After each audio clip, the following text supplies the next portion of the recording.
जम्मू कश्मीर में एक अफसोसनाक वाकया पेश आया है। 25 से 26 सिविलियंस को, टूरिस्ट को फायरिंग करके हलाक कर दिया गया है। 4 से 5 असले से लेस लोग आए, उन्होंने खुलेआम फायरिंग शुरू कर दी, जिसके नतीजे में कई लोग अपनी जिंदगियों की बाजी हार गए। इंडिया इस बात का क्लेम करता था कि जम्मू कश्मीर से जब से आर्टिकल 370 रिमूव किया गया है, जम्मू कश्मीर से दहशतगर्दी का खात्मा हो चुका है और अमन की फिजा कायम हो चुकी है। लेकिन एक बार फिर से जम्मू कश्मीर के अंदर दहशतगर्दी की फिजा कायम हो रही है। इंडिया पर जो हमला हुआ है इस वक्त, उसके बाद सिचुएशन इतनी ज़्यादा टेंस हो गई है कि आप 2019 को इस वक्त भूल जाएं, क्योंकि जो सिनेरियो बनने वाला है एशिया के अंदर और जो मामला होने वाले हैं वो इतने खतरनाक है कि पूरे भारत ने इस वक्त पाकिस्तान को दुश्मन डिक्लेयर कर दिया हुआ है। और सिर्फ उनके मीडिया ने नहीं, वहाँ पर आईपीएल चल रहा है, वहाँ स्टेडियम से लेकर खिलाड़ियों से लेकर आप सिर्फ एक दफ़ा इंडिया की सूरत हाल देखें, उन्होंने कोई एविडेंस है नहीं है, जो मर्जी एज यूजुअल उन्होंने पाकिस्तान को डिक्लेयर कर दिया कि हमला हमने किसी सूरत खाली नहीं जाने देना। उधर सिचुएशन ये हो गया, वो कह रहे हैं कि फौरी तौर पर मोदी दौरा वापस करके पहुंचे और इतना प्रेशर इंडिया के अवाम ने डाला कि आप ये सोचें कि इंडिया के प्राइम मिनिस्टर मोदी वो इस वक्त सऊदी अरब के दौरे पर गए और ये दौरा अभी उन्होंने मजीद यानी उनके डेज थे, लेकिन वो दौरा अधूरा छोड़कर कैंसिल करके ख़त्म करके उनको वापस आना पड़ा इंडिया और हंगामी बेसिस पर उन्होंने अपने तमाम काम निपटाए और अधूरा छोड़कर दौरा वो वापस इंडिया आ गए।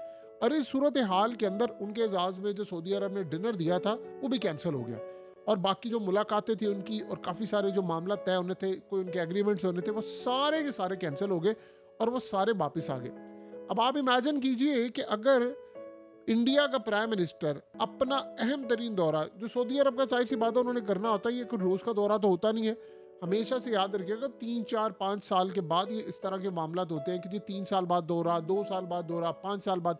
तो इसके लिए आपने अगर कोई विजिट करना होता है तो आप पहले कई महीने पहले उसका स्केड्यूल बनाते हैं, क्या एग्रीमेंट होगा, क्या मामला होगा, फिर उसके बाद आप एक दौरा प्लान करते हैं, वहाँ पर बिजनेस कम्युनिटी आती है, फिर मामला तय होता है, अच्छा हम ये खरीदेंगे वो करेंगे, वो सारे का सारा स्केड्यूल होता है। अब इस सूरत हाल में आप इमेजिन करें कि अगर ये सारा कुछ हो गया और वो दौरा करके उस बंदे को वापस आना पड़ा है तो कुछ खतरनाक होने वाला है। इंडिया ने इस वक्त कुछ खतरनाक करना है और सिचुएशन 2019 से कई गुना ज़्यादा वर्स होने जा रही है, क्योंकि आप ये देखिए कि इस वक्त व्हाइट हाउस की प्रेस सेक्रेटरी आई है, उसने आते साथ ही सबसे पहले जो मामला दुनिया के सामने रखे, उसने कहा ये जो हमला हुआ है हम इसकी मजम्मत करते हैं, ये फलाना हुआ, दहशतगर्दी हुई, ये हुआ। जाहिर सी बात है दहशतगर्दी हुई है तो पूरा पाकिस्तान भी मजम्मत करता है, हमको इस पर खुश थोड़ी होते हैं कि किसी जगह अब वहाँ पर जो मारे जाने वाले हैं, चाहे वो कुछ कोई भी हो, मासूम कहीं भी मारे जाए दुनिया के अंदर, उसकी हमेशा मजम्मत की जानी चाहिए। लेकिन मसला सारा यहाँ पर ये पैदा हुआ है कि उन्होंने इसका इल्ज़ाम एज यूजुअल, यानी आप ये सोचो उधर हमला हुआ, उधर 10 मिनट बाद आप उनके टीवी चैनल्स पर देखें, वी वांट रिवेंज, हमें बदला चाहिए, हमें पाकिस्तान से बदला लेना है, हमें वहाँ पर प्रेसिडेंट रूल चाहिए, हमें फलाना चाहिए, ये चाहिए, उन्होंने ऑलरेडी डिक्लेयर कर दिया। लेकिन ये दौरा जो असल में मोदी ने कैंसिल किया, जाहिर सी बात है वहाँ पर उनको बताया गया, पूरे मिडिल ईस्ट ने इस वक्त मजम्मत की है, लेकिन याद रखिएगा वो वहाँ पर बताकर भी आए हैं कि मैं अब करने क्या चाह रहा हूँ। ये भी आप सिचुएशन समझ लें। अब इन्होंने वापस आना है और आकर जो सिनेरियो बनने वाला है वो बड़ा खतरनाक होगा, वो इतना खतरनाक होने वाला है कि हम लोग शायद 2019 को भूल जाएंगे और शायद ये बाकी तमाम जंगों को भी भूल जाएं जो फिलहाल इस वक्त दुनिया भर में जारी है। 26-27 लोगों का नाहक खून बहा, जिसमें 6 के बारे में तो ऑलरेडी ये कहा जा रहा है कि ये पाकिस्तान से, ठीक है ना। तो ऐसे हमसाये की किसे जरूरत हो सकती है, ऐसा जालिम। लेकिन डॉक्टर साहब, सॉरी आपकी बात काट रही हूँ, लेकिन डॉक्टर साहब अभी तो इन्वेस्टिगेशन चल रही होगी ना, इतनी जल्दी हम कैसे फैसला करें कि पाकिस्तान से कोई गया? मतलब मैं मानती हूँ कि हो सकता है, बिल्कुल पहले भी होता रहा है, लेकिन अभी इन्वेस्टिगेशन चल रही है, हिंदुस्तान की गवर्नमेंट ने अभी कुछ नहीं कहा है, मीडिया की तरफ से जरूर बात की जा रही है, लेकिन अभी तक क्या किसी ग्रुप ने जिम्मेदारी ली है आपके ख्याल से? आप तो बहुत ज्यादा न्यूज पे नजर रखते हैं, क्या कोई ग्रुप आया सामने? लगता ये है कि शायद ये लश्कर तैयबा ने किया है, लेकिन आपकी बात सही है कि अभी तक इसकी इन्वेस्टिगेशन उस तरह से नहीं हुई कि उनके डीएनए किए जाएं या उस हवाले से जो है असला जो उन्होंने इस्तेमाल किया उसका फोरेंसिक हो। ये आपकी बात सही है और ये भी बात सही है कि इंडियन मीडिया पे ये आ रहा है कि 6 जो है उनका ताल्लुक पाकिस्तान से बताया जा रहा है और वो इनिशियल रिपोर्ट है। इस वक्त आपके प्रोग्राम के वक्त जो है वो अमित शाह जी जो है वो श्रीनगर में पहुंचे हैं और वहाँ पे governor lieutenant governor Manoj Sinha और चीफ मिनिस्टर जो है उमर अब्दुल्ला के साथ एक बहुत ही अहम हाई सिक्योरिटी ब्रीफिंग जारी है वहाँ पे। सबसे पहले तो इसमें ना हमें एक चीज़ समझने की ज़रूरत है कि जहाँ भी इस तरह के कॉन्फ्लिक्ट्स होते हैं उसमें ये देखना ज़रूरी होता है कि वहाँ की आवाम क्या चाहती ठीक है। है। अगर हम जम्मू और कश्मीर के मसले को देखें तो सबसे पहले तो हमें ये देखना पड़ेगा कि वहाँ की आवाम का क्या मर्जी है, उनका जो हक़ खुद इरादियत जो उनको यूनाइटेड नेशन की जो रेजोल्यूशन है उनके अकॉर्डिंग भी उनको राइट है। उसके अलावा अगर आप इंसानी बुनियादों पर भी देखें तो हक़ खुद इरादियत हर एक इंसान का हक़ है। अगर कश्मीरी के पास हक़ खुद इरादियत लेना उसके लिए दहशतगर्दी है तो वो दहशतगर्दी करेंगे, ठीक है, उनका हक बनता है, सही है। इस तरह के जो वाक़यात हैं इसमें बेसिकली जो मेरा पॉइंट ऑफ व्यू है वो ये है कि इस तरह के वाक़यात में सिर्फ और सिर्फ जो नुकसान है वो शहरियों का होता है, सिर्फ और सिर्फ जो नुकसान है वो लोकल पब्लिक का होता है। ना मारने वाले का कुछ जाता है ना बचाने वाले का कुछ जाता है। तो मैं ये समझता हूँ कि सबसे पहले तो ये देखना चाहिए कि जो वहाँ के शहरी है उनकी मर्जी आइडेंटिफाई करने के बाद हर फरीक को टेबल पे बैठना चाहिए। आजकल के दौर में जब हम 21st सेंचुरी में 5th जनरेशन वॉरफेयर में हैं, आप मिसाइलों से और जंगों से नहीं जीत सकते। आज आपको जीतना पड़ेगा डिप्लोमेसी से, निगोशिएशन से। आप लोग अगर ये समझते हैं कि आप लोग लड़ाई करके जीत सकते हैं तो लड़ाई से फिर नुकसान होता है। तो सबसे पहले तो आपको बैठ के देखना पड़ेगा जितने भी स्टेक होल्डर्स हैं कि अवाम की क्या मर्जी है, अवाम की राय क्या है। अगर उनकी राय किसी भी मुल्क की तरफ हो, कोई भी वो उनकी जो हक है वो उसके बारे में बात करना चाहते हो तो उस पर जरूर अमल करना चाहिए। सर, इंडिया तो कहता है कि जब हमने कश्मीर से 2019 में आर्टिकल 370 रिमूव किया था उसके बाद से कश्मीर में हमने बड़ी डेवलपमेंट की और कश्मीर के हालात बड़े नॉर्मल हो गए हैं, फिर अभी एक बार फिर से कश्मीर में दहशतगर्दी क्यों परवान चढ़ रही है? अच्छा, इसमें ना सबसे पहले तो आपको ये समझने की जरूरत है कि आर्टिकल जो 370 रिवोक किया गया था वो बेसिकली कश्मीर का स्पेशल स्टेटस खत्म करता है। बिल्कुल ऐसा ही है। बेसिकली आप सबसे पहले तो रूट कॉज को ही खत्म कर रहे हो ना।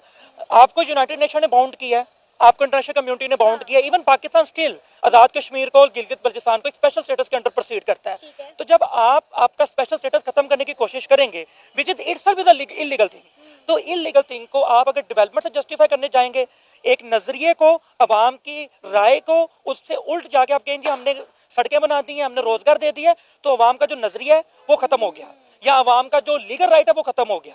जब आप इस तरह के इकदाम करते हैं ना उसका नुकसान होता है कि अवाम खुद जो है ना उस पर रिटेलिएशन आती है। तो इन जैसे इकदाम को सबसे पहले देखना चाहिए कि आपने रूट कॉज ही खत्म कर दिया। यानी आपको ये लग रहा है कि ये जो दहशतगर्दी का वाकया पेश आया है ये कश्मीरी अपने हक के लिए खुद खड़े हो गए हैं?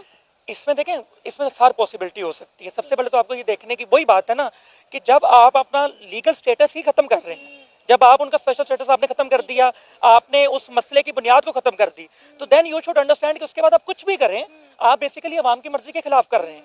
तो जब आप अवाम की मर्जी के खिलाफ करेंगे तो इंसानी फितरत है कि इंसान कभी भी गुलामी कबूल नहीं करता। सर, इंडिया जो है वो तो धड़ल्ले से ये बात कहता है कि यूएन को अपने फैसले के ऊपर गौर करना चाहिए कि कश्मीर जो है वो इंडिया का अटूट अंग है, लिहाजा जम्मू कश्मीर को इंडिया का हिस्सा डिक्लेयर कर देना चाहिए। देखिए, इंडिया को एक चीज समझने की जरूरत है कि जब आप ये बात करते हैं कि यूएन को अपना रोल प्ले करना चाहिए या अपनी पॉलिसीज रिव्यू करनी चाहिए, तो सबसे पहले तो आपको स्टेज पे आना पड़ेगा जिस स्टेज में पॉलिसीज बनी थी। सिनेरियो ये पैदा हो रहा है कि मोदी ने आकर जो काम करना है सबसे पहले ब्रीफिंग लेनी है, क्योंकि अमित शाह से इस वक्त वो कंटिन्यूसली राब्ते में है, जिसको उन्होंने भेजा है कश्मीर, और राब्ते में थे, उन्होंने सारी सिचुएशन देखी कि भाई ये क्या हो सकता है। अब वो राब्ते में होने के बाद अब सारा कुछ देखना है। अब आकर सबसे पहला काम ये है कि जी ब्रीफिंग है एयरफोर्स से, एयर चीफ से, इन्होंने फिजिबिलिटी बनानी है। अब फिजिबिलिटी बनाकर ये प्लान कर रहे होंगे कि जी अब हमें पाकिस्तान पर हमला करना है, क्या करना है, क्या नहीं। उससे पहले ये काम क्या कर रहे हैं, आप ये देखिए रूस से लेकर मिडिल ईस्ट से लेकर यूरोप से लेकर सारे इसको कह रहे हैं हम इंडिया के साथ खड़े हैं। जाहिर सी बात है हमला कहीं भी होगा उसकी मजम्मत होगी और खड़े होंगे।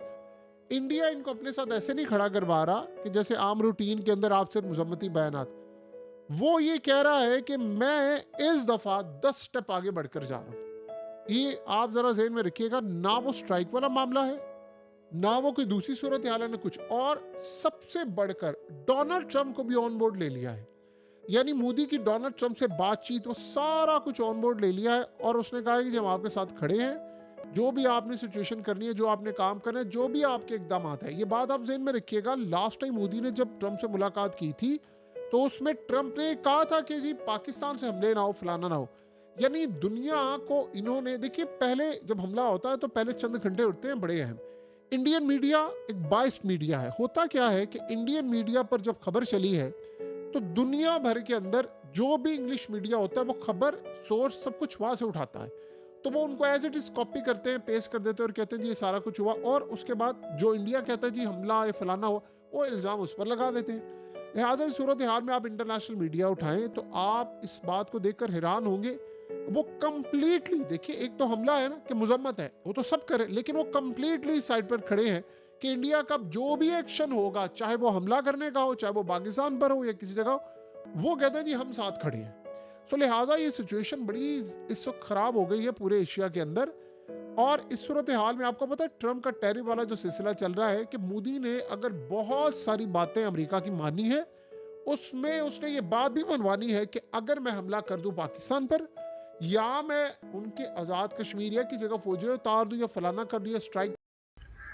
तो दोस्तों ये थी हमारी आज की वीडियो। अगर वीडियो अच्छी लगी हो तो वीडियो को लाइक और चैनल को लाजमी सब्सक्राइब कीजिएगा। तो दोस्तों कश्मीर में होने वाले इंसिडेंट को लेकर ये कहना था पाकिस्तानी पब्लिक का और पाकिस्तानी मीडिया का। तो दोस्तों इस हवाले से आपकी क्या राय है, अपनी कीमती राय से कमेंट सेक्शन में लाजमी आगाह कीजिएगा।